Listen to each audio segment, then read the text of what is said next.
Donc il y a des choses qui peuvent nous échapper. Si maintenant on dit, qu'est-ce qu'il y a de bien dans ce virus Corona? Les gens qui n'ont pas la foi, ils voient que du mal. Mais les gens qui ont la foi, ils peuvent voir beaucoup de bien dans ce virus. On ne le souhaite pas. On demande à Allah subhanahu wa ta'ala de nous protéger. Mais où est le bien? Déjà se rappeler de Dieu. Déjà revenir vers Dieu. Déjà reconnaître notre impuissance, parce qu'à un certain moment, croyez-moi, si ce n'est pas ce virus, il y en a qui ont cru que leur économie est devenue leur force et personne ne peut les arrêter. Allah subhanahu wa ta'ala, avec un virus qui traverse les frontières sans contrôle de visa, ni de douane, ni de gendarme, personne ne peut l'empêcher. En quelques mois, 2 mois, janvier, février, économie mondiale, la première puissance mondiale économique, arrêtée.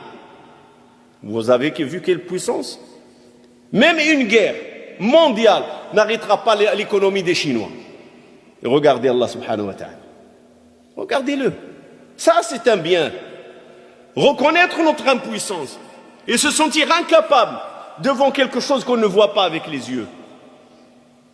Deuxième leçon, savoir que les moments les plus opportuns pour invoquer Allah subhanahu wa ta'ala, et beaucoup le négligent, beaucoup de personnes négligent. Vous savez le moment le plus opportun pour invoquer Dieu, et les portes des cieux sont ouvertes, c'est le moment de l'épreuve. Prenez l'histoire de Sulayman, prenez l'histoire de Yunus, Jonas. Sulayman, quand il a été éprouvé, il avait un souhait, mais Allah ne lui a pas exaucé son souhait. Parce qu'il n'a pas dit Inch'Allah. Alors quand il a vu l'épreuve, il a demandé pardon à Allah subhanahu wa ta'ala, Bighfirli wa habli mulkan la yanbaghi li ahadin min ba'di. Oh ya Allah, pardonne-moi et donne-moi une royauté que tu ne donneras à personne d'autre. C'est le moment de l'épreuve. Pourquoi? Parce qu'Allah subhanahu wa ta'ala, c'est une miséricorde. Allah subhanahu wa ta'ala, comme disent les chrétiens, c'est un amour. Et nous, quand on dit l'amour d'Allah, on le dit dans le vrai sens. Dans le vrai sens. Allah, c'est un amour. Allah yuhib. Allah aime. Et qu'est-ce qu'il aime, Allah subhanahu wa ta'ala? Il aime parmi ses serviteurs ceux qui insistent dans les invocations. Inna Allah yuhibbul abda al-milha. Insiste dans les invocations. Et ne désespère jamais. Et ne dit pas, Dieu ne m'a pas exaucé mon invocation. Dieu ne m'a pas entendu. Allah subhanahu wa ta'ala est plus doux, plus miséricordieux envers sa création qu'une mère envers son enfant. Et ça, c'est le prophète alayhi sallam qui le dit. Une femme dans des batailles avec les polythéistes, elle est sortie avec les polythéistes. Même quand il l'a vu, il a dit pourquoi celle-là, il est sorti avec eux. Il n'a pas sorti avec les guerriers. Elle avait son bébé. Et durant la bataille, il a perdu son bébé. Il faisait nuit, il entendait son bébé pleurer. Il tâtait le sol. Où est son bébé? Il se dirige vers le sang. Il se dirige vers les cris de son bébé. Et il dit aux compagnons, vous voyez cette mère avec son enfant? Sachez qu'Allah subhanahu wa ta'ala est plus doux et plus miséricordieux envers ses serviteurs que cette femme envers son enfant. On remet ça en question. Non, c'est une des leçons à retenir. Revenir vers Dieu. Et sachant que le plus clément, le plus miséricordieux, c'est Allah subhanahu wa ta'ala. C'est Allah. C'est lui. Seul.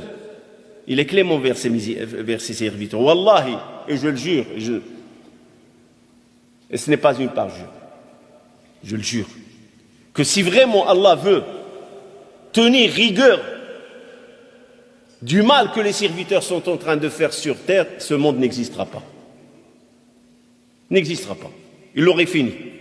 Il l'aurait fini avec. Il l'aurait détruit. Mais c'est sa miséricorde. Il sait que parmi ses serviteurs, il y en a qui vont faire le repentir, qui vont revenir vers lui, qui vont regretter ce qu'ils ont fait. Et d'ailleurs, c'est pour ça qu'il envoie ces choses-là. Parce qu'on voit pas mal de choses. Nous, on n'en voit que l'épidémie du corona. Mais si vous regardez qu'est-ce qui se passe en Afrique, les criquets, en Asie, les criquets, les inondations, il y en a plein de phénomènes. Mais celui-là, c'est un phénomène auquel tout le monde s'est intéressé. Pourquoi? Parce qu'il est devenu un phénomène mondial. Et quelque part, ce virus nous dévoile qu'on est égoïste. On ne bouge qu'une fois le mal nous atteint. Vous avez entendu parler du criquet ici? Rien, personne n'en parle. Les inondations, personne n'en parle. Mais quand ça concerne tout le monde, comme le phénomène de l'immigration, aujourd'hui, frontière turque, Syrie, eh ben quand ça commence le fléau, ben tout le monde bouge. Vous voyez quel égoïsme, dans quel monde on est en train de vivre? Il faut que le mal nous atteigne pour qu'on puisse s'en rendre compte. Alors ça, c'est une des leçons qu'Allah subhanahu wa ta'ala veut ouvrir les yeux. Personne n'est à l'abri. Et chacun goûtera sa part de l'épreuve. Et l'épreuve en islam, ce n'est que quelque chose de bien, c'est un examen. Troisième chose, ou quatrième des choses qu'on néglige, la prière, dans les moments de difficulté. Quand il dit, إِذَا سَأَلْتَ فَاسْأَلِ اللَّهِ, si tu demandes, demande à Allah subhanahu wa ta'ala. Tu lui demandes à travers quoi? À travers les invocations. Et le meilleur, l'ultime niveau de l'invocation, c'est la prière. L'ultime niveau, c'est la prière. Et Zacharia, quand il a vu Maryam, cette jeune fille, c'est lui qui s'occupe d'elle. Mais bizarre, quand il rentre, il trouve qu'il y a du manger.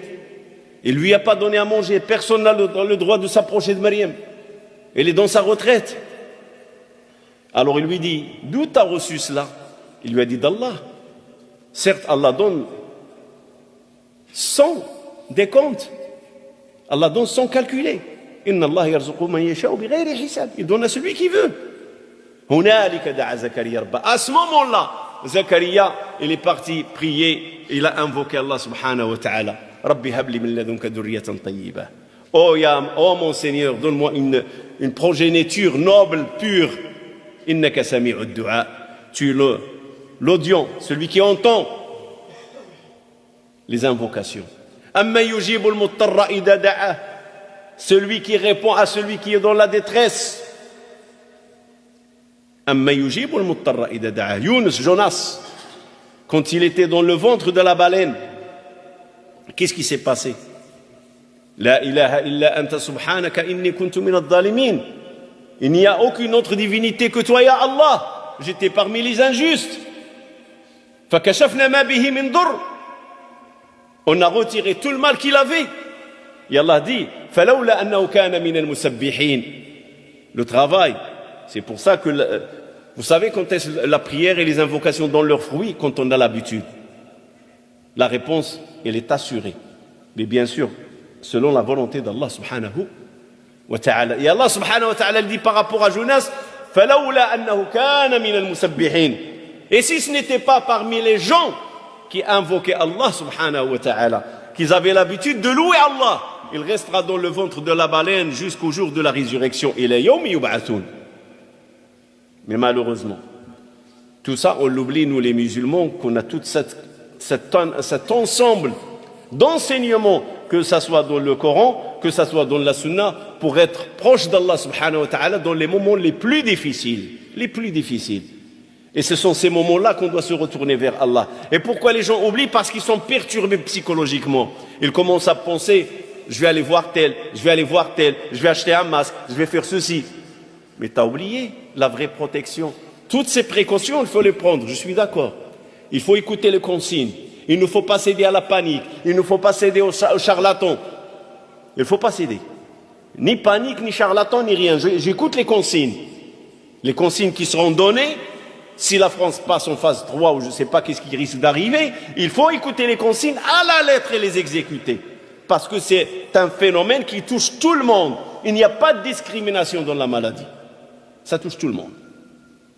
Mais ça n'empêche que moi, musulman, comme peut-être le chrétien, va se trouver dans un moment d'humilité devant la croix, un morceau de bois, ou comme l'autre, il va se trouver devant une vache, ou comme l'autre, il va se trouver devant une cloche.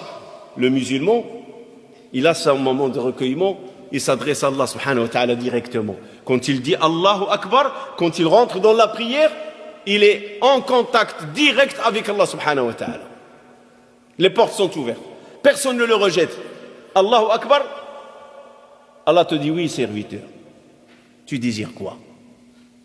Et tout dépend de ta relation avec Allah. Alors ne rate pas cette occasion de t'approcher de Dieu et d'être proche de Dieu. Et c'est ce qu'il dit. Sache que si tout le monde, et avant qu'il lui dise sache si tout le monde te veut un bien, il lui a dit ihfadillah yahfadak. Rappelle-toi d'Allah dans les moments d'aisance, quand tu es aisé, quand tu as tout, quand tu as la joie, quand tu as l'argent, quand tu travailles, quand tu as la santé. Rappelle-toi d'Allah dans ces moments, quand il arrivera la difficulté et tu dis ya Allah, Allah sera avec toi. Oui, c'est ça ce que ça veut dire. Rappelle-toi d'Allah dans les moments d'aisance. Mais malheureusement, qu'est-ce qu'il arrive aux serviteurs? Dans les moments d'aisance, ils oublient Dieu. Et dans les moments de difficulté, ils s'orientent vers autre chose. Et rares ceux qui disent Ya Rabbi, Ya Rabbi. On a parfois tendance de dire que les gens, ils ont oublié dans un monde matérialisé, ils ont oublié l'existence d'Allah.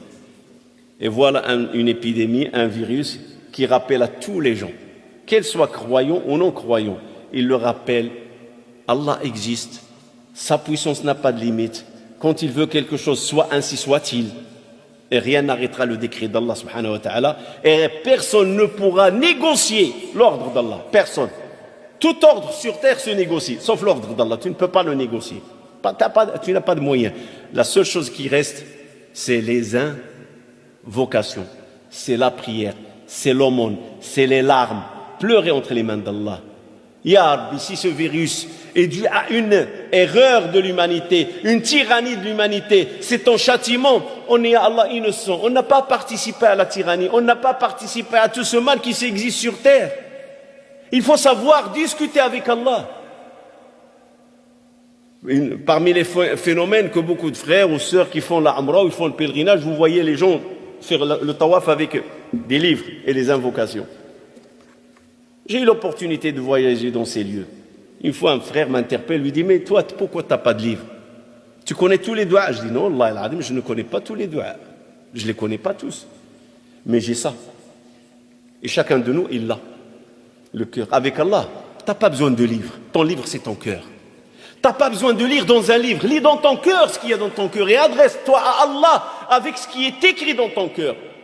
Parce que le livre, il ne transcrit pas ton état spirituel et il ne décrit pas ce qui est dans ton cœur. Par contre, ta langue, que tu parles berbère, que tu parles chinois, que tu parles anglais, que tu parles français, même si la personne est muette, elle ne parle pas, son cœur, il parle. Adresse-toi à Allah avec ton cœur. Et ça, beaucoup de gens l'oublient. On est trop dans la formule. Mais je ne sais pas lire. Des gens me disent, je ne sais pas lire. Tu as un cœur? Oui, ton cœur, c'est ton livre. Ton cœur, c'est ta page.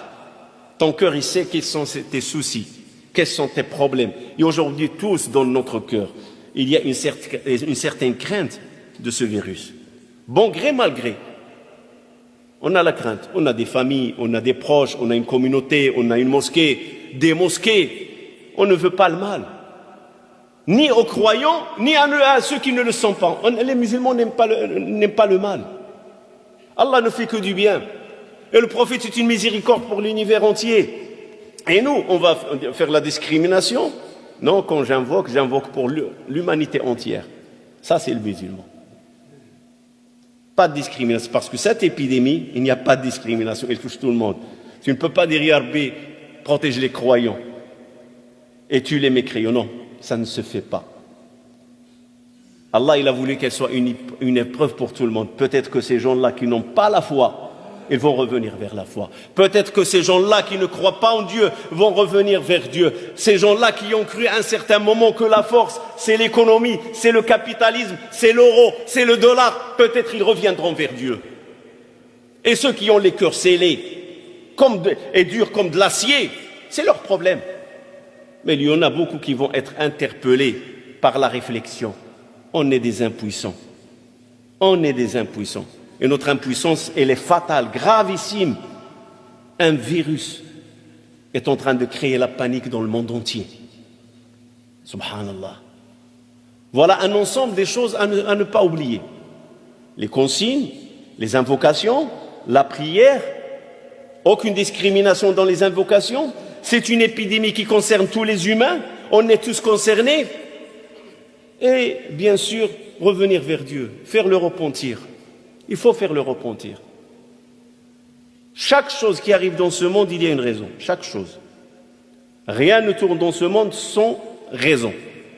Pourquoi? Parce qu'Allah subhanahu wa ta'ala est le sage. Et s'il fait, il fait par sagesse.